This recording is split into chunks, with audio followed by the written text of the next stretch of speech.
Kilometre के अपनी ही जन्मभूमि में इन्होंने एक गुरुकुल खोला है। वहाँ अध्यापन का कार्य चल रहा है। वहाँ 150 विद्यार्थी हैं। मुझे पता नहीं था, मुझे ऐसा अंदाज था कि 80 हैं, लेकिन कल पता चला कि 150 विद्यार्थी वहाँ अभी पढ़ रहे हैं। टंकारा इतना पुराना विद्यालय है, वहाँ मैं था जब 200 के समथिंग विद्यार्थी थे, अभी वहाँ भी 100-125 के लगभग विद्यार्थी हैं। तो एक कुछ तो अट्रैक्शन है आचार्य जी का, कुछ तो विशेषता है जिससे कि वहाँ विद्यार्थी ज़्यादा जा रहे हैं।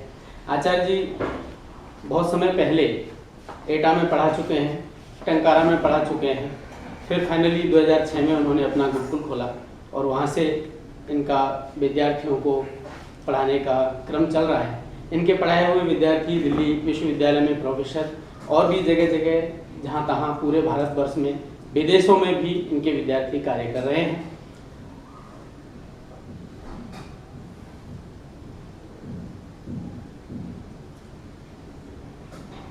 हमारे बीच में आचार्य जी पधारे हुए हैं।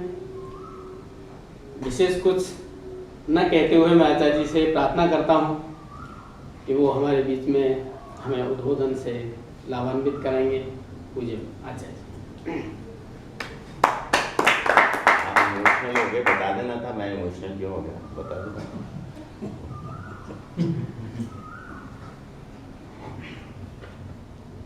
किस विषय में चर्चा करनी चाहिए वो भी बता दीजिए।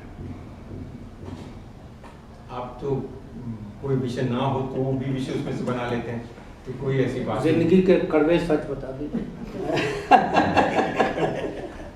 कड़वे सच्चों को कैसे मीठा किया जा सकता है। उसमें आपके अनुभव ज़्यादा है कड़वे सच के बारे में।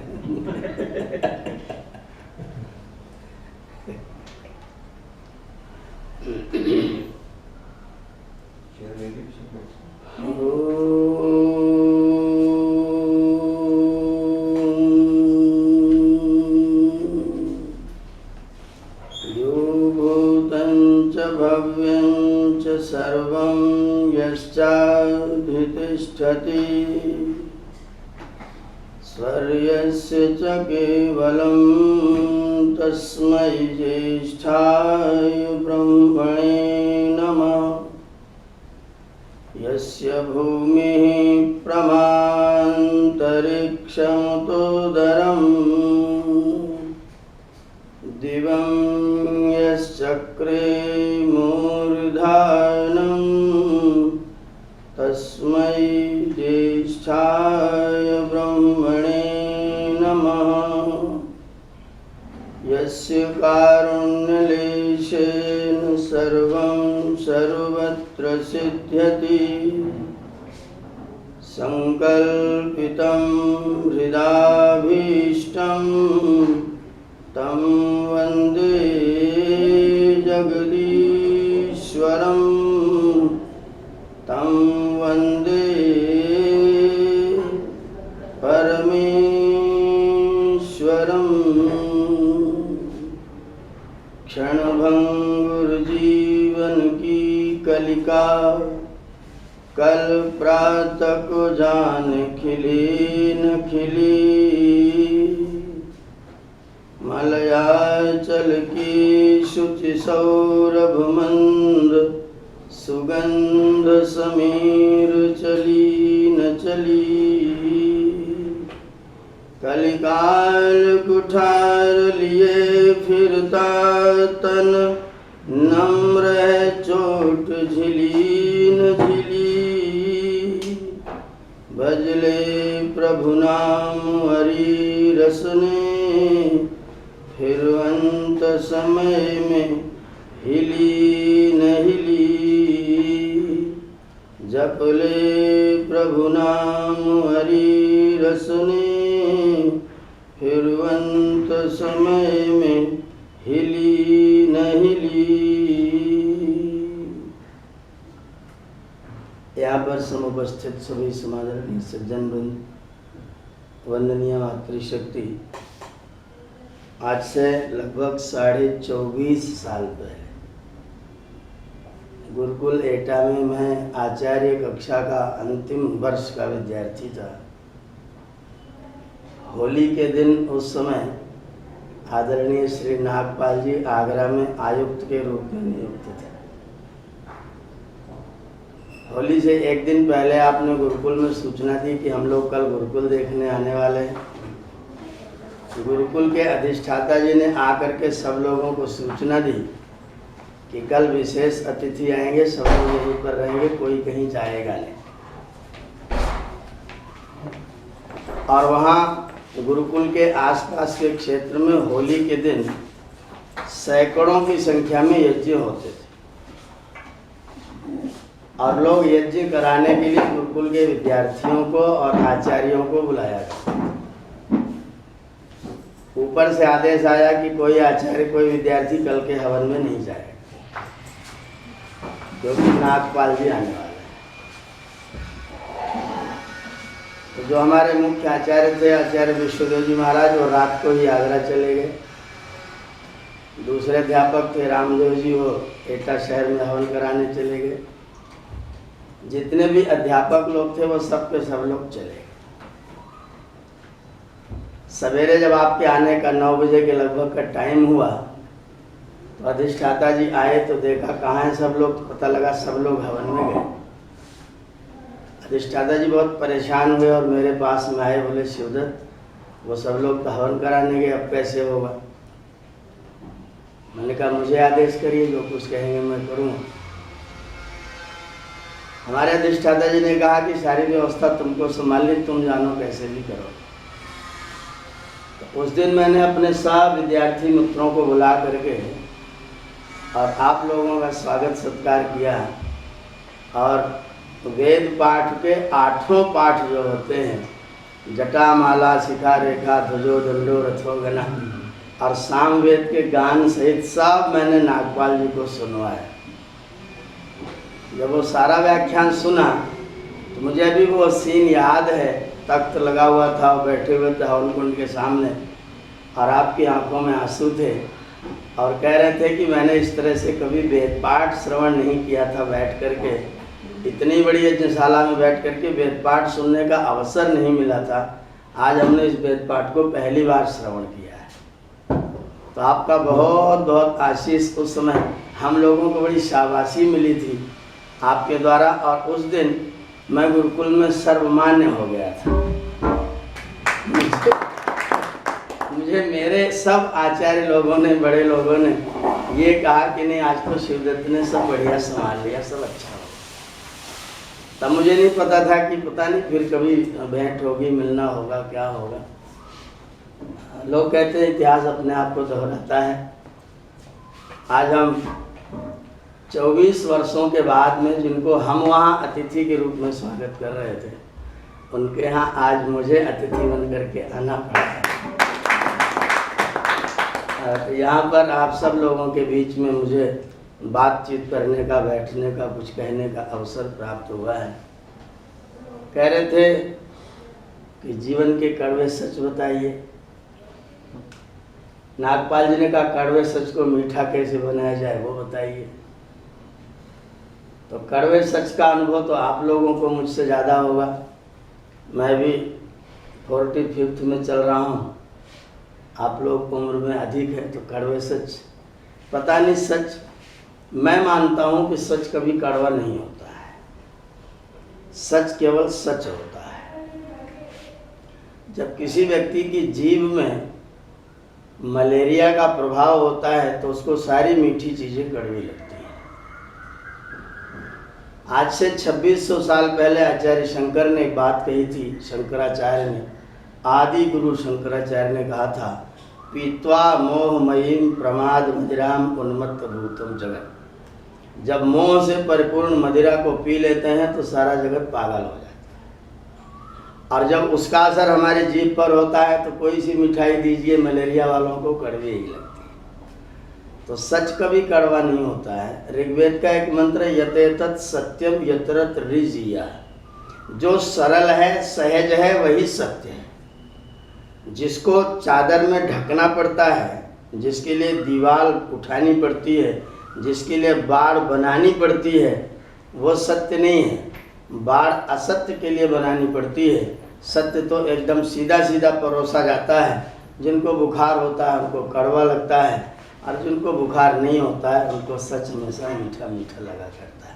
सच अपने आप में सच है, न वो मीठा है न कड़वा है। हम बोलने वाले कैसे हैं और उसको सुनने वाले कैसे हैं, उस पर निर्भर करता है कि हम सच को कड़वा अनुभव कर रहे हैं कि मीठा अनुभव कर रहे हैं। जीवन एक बहुत बड़ी अनुभव की पूंजी है, और वो छोटे से लेकर के बड़े तक धीरे धीरे धीरे धीरे वो पूंजी बढ़ती ही जाती है। कुछ लोगों को जीवन में कड़वाहट भी मिलती है, कुछ लोगों को जीवन में बड़ी मिठास मिलती है। मेरा अपना जो अनुभव है वो तो बहुत बहुत मिठास मिलने का है। उम्र में मैं अपने प्रायः आर्य जगत के विद्वानों में उम्र में लगभग सबसे छोटा सिद्ध होता हूँ। सबसे छोटा हूँ इसलिए पूरे आर्य जगत के जो लगभग 150 अच्छे अंतर्राष्ट्रीय स्तर के प्रवक्ता और वक्ता हैं, उन सब लोगों का मुझे आशीर्वाद और स्नेह मिलता है, और उनसे जो नीचे लोग हैं, छोटे लोग हैं, उनका मैं वक्ता होता हूँ, इसलिए मुझे उनका आदर मिलता है। तो मेरे सामने ऊपर का स्नेह और नीचे से आदर, मुझे तो सब कुछ मीठा मीठा ही लगता है। किसी को कड़वा लगा होगा तो लगा होगा, और जिसको भी लगा होगा निश्चित तौर पर उसको बुखार जरूर होगा, उसको मलेरिया जरूर होगा। जिसको भी कड़वा लगा होगा उसको मलेरिया अवश्य होगा, नहीं तो बहुत बहुत मीठा होता है। मैं यहीं बम्बई शहर में कुछ दिन पहले आया हुआ था, तो एक बहुत बड़े विद्वान सन्यासी हैं, उन्होंने व्याख्यान देते देते कहा कि संसार में दुख के अतिरिक्त और कुछ नहीं है। एक 21 वर्ष की बच्ची का जन्मदिन था, और जन्मदिन के अवसर पर स्वामी जी व्याख्यान दे रहे थे कि संसार में दुख के अतिरिक्त और कुछ नहीं है। स्वामी जी के बाद उन्होंने कहा 2 शब्द आप भी कह दीजिए। जब मैं बोलने के लिए बैठा तो मैंने कहा बेटा आज तुम कितने बजे जगे? तो बिटिया बोलती है 6 बजे। मैंने कहा सोने में कोई कष्ट हुआ? बोले नहीं। मैंने कहा जगने में कोई कष्ट हुआ? बोले नहीं। मैंने कहा फिर क्या किया? बोले फ्रेश हुए, नहाए धोए, नाश्ता किया। मैंने कहा कोई कष्ट हुआ? बोले नहीं। मैंने कहा फिर क्या किया? बोले फिर कॉलेज गए। कोई कष्ट हुआ? बोले नहीं। मैंने कहा अब यहाँ 1 घंटे से बैठे हो, हवन कर रहे हो, सत्संग कर रहे हो, कोई कष्ट है? बोले नहीं। मैंने कहा जीवन में बीमार कितने दिन पड़े? हम अधिक दिन बीमार रहते हैं कि अधिक दिन स्वस्थ रहते हैं? अधिक दिन स्वस्थ रहते। आने को दोनों आते हैं जीवन भवन मुडेरे पर।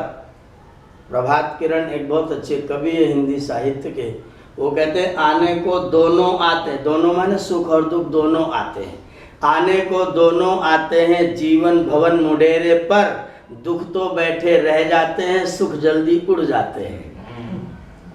सुखों को तो हम भूल जाते हैं, सुखों को तो हम ध्यान ही नहीं देते हैं, और दुखों को याद करके मैं बहुत दुखी हूँ, एक दिन बुखार आ गया तो महीनों तक याद है। और जितने दिन नाश्ते में आनंद लिया, भोजन में आनंद लिया, किसी से मिले तो आनंद आया, मित्र से मिले तो खुशी हुई, ये सारी की सारी खुशियाँ हम छोड़े रखते हैं, और दुख आ जाता है तो उसको याद करके समेट करके बैठे रह जाते हैं।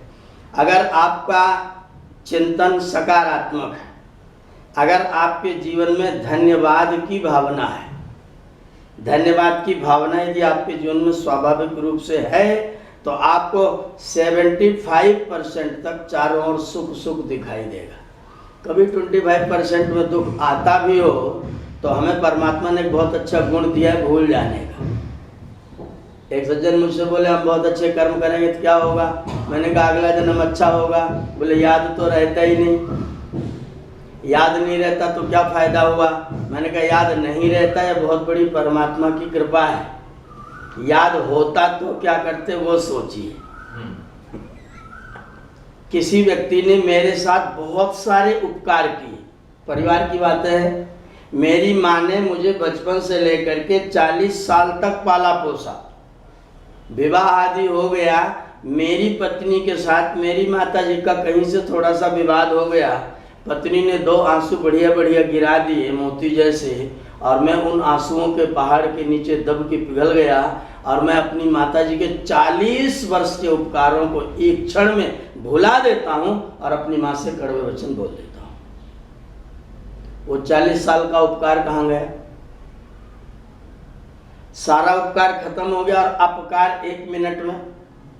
आपके साथ किसी व्यक्ति ने 15 साल तक एक साथ मिलकर के बहुत अच्छा व्यवहार किया और उस बेचारे से कभी कोई गलती हो गई, आपके किसी फंक्शन में नहीं आ पाया, दुर्भाग्य से आपके बेटे की शादी में नहीं आ पाया, आप उससे कितना नाराज होते हैं। वो 15 साल वाला दोस्ती वाला याद रखते हैं, उस समय भूल जाते हैं, दोस्ती वाला भूल जाते हैं और खराबी वाला याद कर लेते हैं। अगर परमात्मा ने आपको याद रखने की छूट दी होती तो क्या क्या याद रखते हैं? लौट के आते तो सबसे पहले मुकदमा दायर करने जाते, अब मौका लग गया, अब इसको देख लूँगा। और फिर किस किस को देखते, सारे लोगों को देखते देखते पूरा जीवन व्यतीत हो जाता। इसलिए परमात्मा ने बुद्धि को बहुत अच्छा गुण दिया है, विस्मृत हो जाने वाला, भूला देने वाला। बहुत सारी चीज़ों को भुला दीजिए और बहुत सारी अच्छी अच्छी चीज़ों को याद कर लीजिए। आपकी जो दृष्टि हो, आपका जो विजन हो, आपका जो दृष्टिकोण हो, वो क्या देखने का हो, गुण या दोष। आँखों में सफ़ेदी भी है, आँखों में कालीमा भी है। आपकी आँखों में काला रंग भी है, आपकी आँखों में सफ़ेद रंग भी है। आप दूसरों की सफ़ेदी देखते हैं कि कालीमा देखते हैं? आँखों में तो दोनों चीज़ें हैं। अगर आप कालीमा देखते हैं तो चारों तरफ कालीमा ही कालीमा, अगर आप सफ़ेदी देखते हैं तो चारों तरफ सफ़ेदी ही सफ़ेदी। अगर आप गुण देखते हैं और धन्यवादी होते हैं तो आपका जीवन खुश रहेगा, प्रसन्न रहेगा, जीवन में आनंद रहेगा। और अगर आप धन्यवादी नहीं हैं और गुण नहीं देखते हैं तो संसार में आज तक कोई व्यक्ति दूध का धुला हुआ भी मिला है? संसार में प्रत्येक व्यक्ति के अंदर कोई न कोई दोष है, कोई न कोई दोष हर व्यक्ति के अंदर है, लेकिन हर व्यक्ति के अंदर कोई न कोई गुण भी है। चोर चोरी करता है किंतु अपने उस्ताद के प्रति तो वफादार रहता है, वफादारी तो है, अपने कार्य के प्रति सन्नद्ध रहता है। उतनी सजगता घर का मालिक घर में नहीं रखता जितनी चोर रखता है घर में घुसते समय। तो सजगता तो उसके पास में है। आचार्य दत्तात्रेय का नाम सुना होगा, 64 गुरु बना डाले उन्होंने। जिसको देखते उस सांप को भी उन्होंने कहा ये मेरा गुरु है, सन्यासी को भी कहा है मेरा गुरु है, एक वेश्या को भी कहा है मेरी गुरु है, वेश्या को भी गुरु कहा। बोले उससे क्या सीखा? वेश्या से आपने क्या सीखा? बोले उससे ये सीखा कि व्यक्ति कैसा भी हो लेकिन उन सारी परिस्थितियों को छोड़ करके मैं किसी व्यक्ति से प्रेम से 2 शब्द बोल सकता हूँ। कोई भी आए उसको तो 2 शब्द प्रेम भरे बोलने ही बोलने हैं। मैं उससे ये गुण सीख लेता हूँ। आचार्य चाणक्य ने चाणक्य नीति लिखी तो उसमें गधे से भी 5 गुण सीखने को कहा। कितना भी थक जाओ लेकिन आराम से मस्त रहना। गधे का संस्कृत में एक नाम वैशाख नंदन है।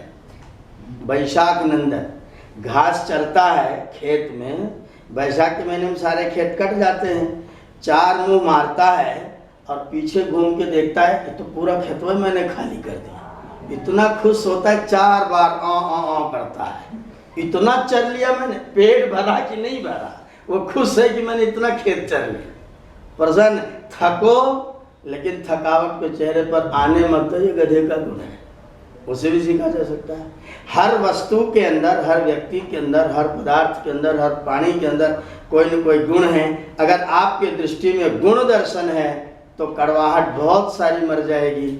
अगर दोष दर्शन ही है तो सारे संसार में कड़वाहट ही कड़वाहट है, फिर वो कड़वाहट कभी समाप्त नहीं होती है। हम लोग, हमारे जैसे लोग, हमारे गुरु लोग और हमारी परंपरा के लोग अपनी बातों को वेदों से प्रमाणित करके मानते हैं। हम ये मानते हैं कि संसार में सबसे बड़ा धर्म ग्रंथ, सबसे प्रसिद्ध धर्म ग्रंथ, वास्तविक धर्म ग्रंथ अगर कोई है तो उस ग्रंथ का नाम है वेद। वेद के अतिरिक्त जितने भी ग्रंथ हैं वो सब के सब धार्मिक ग्रंथ हैं, धर्म ग्रंथ नहीं है। धर्म ग्रंथ में और धार्मिक ग्रंथ में अंतर है। इस घर में कौन सा सामान कहाँ रहेगा, इसकी व्यवस्था कौन बनाएगा? जो घर का मालिक है, जिसका घर है। 16 अप्रैल सन 2005 को आर्य समाज गोरेगांव का वार्षिक उत्सव था। गोरेगांव के वार्षिक उत्सव पर हमारे विद्यार्थी लोग वहाँ पुरोहित थे, उन्होंने जुलूस निकाला बहुत बड़ा, और जुलूस के बाद में बहुत बड़े मैदान में उन्होंने जनसभा की, और उस जनसभा में एक छोटा सा कार्यक्रम 30-40 मिनट का रखा, पत्रकार सम्मेलन। मंच पर मैं भी था, मेरे ठीक बाईं तरफ बैठे थे इस समय उत्तर प्रदेश के राज्यपाल, उस समय गोविंदा से हारे हुए पेट्रोलियम मंत्री राम नाईक जी मेरे बिल्कुल बगल में बैठे थे। उनसे इस तरफ विमल बधावन जी बैठे थे, उनके आगे स्वामी संकल्पानंद बैठे थे, उनके आगे अरुण अबरोल जी बैठे थे, बीच में मैं बैठा हुआ था। एक महिला पत्रकार, इंडियन एक्सप्रेस पेपर की महिला पत्रकार थी, वो आती और बड़ा गजब का सवाल करती है। वो बोलती, आर्य समाज सारे संसार का वैदिकीकरण करना चाहता है, क्यों?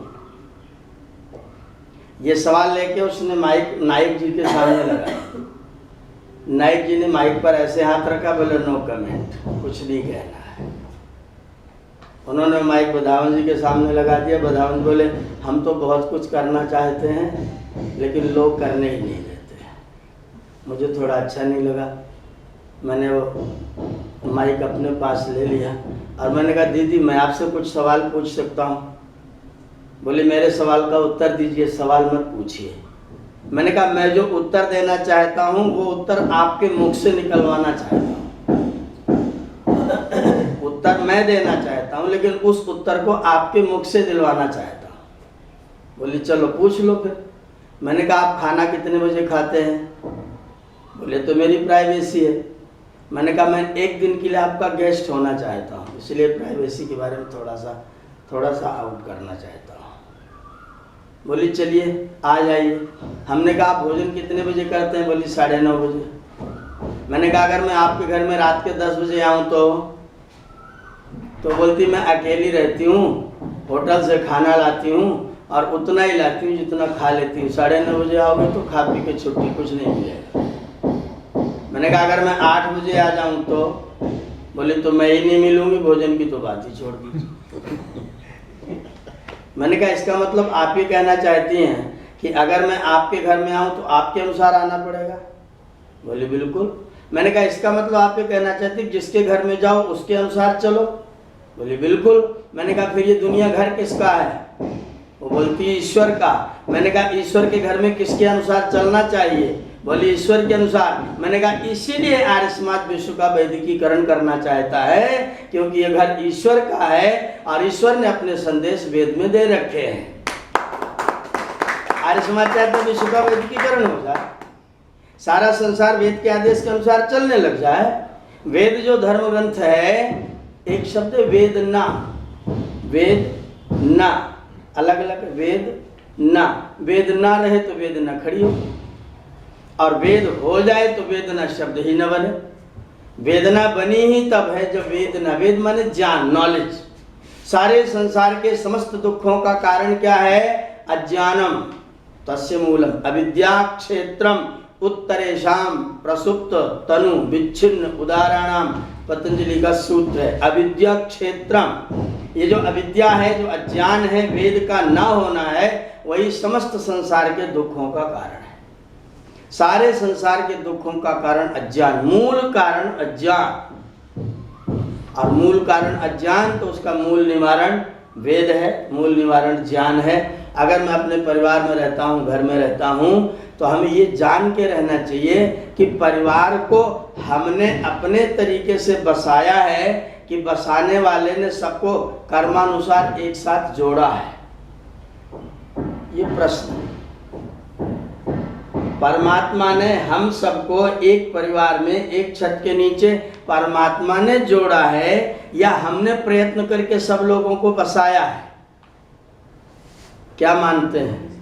परमात्मा ने हमारे कर्मों के हिसाब से हमें एक जगह बांट के बसाया। बहुत सुंदर, बहुत सुंदर। सब लोग इस बात को मानते हैं। परिवार में जितने भी लोग जुड़े हैं, वो सब के सब लोग एक दूसरे के साथ इसलिए जुड़े हैं क्योंकि हमारा कुछ न कुछ एक दूसरे से लेना और देना था।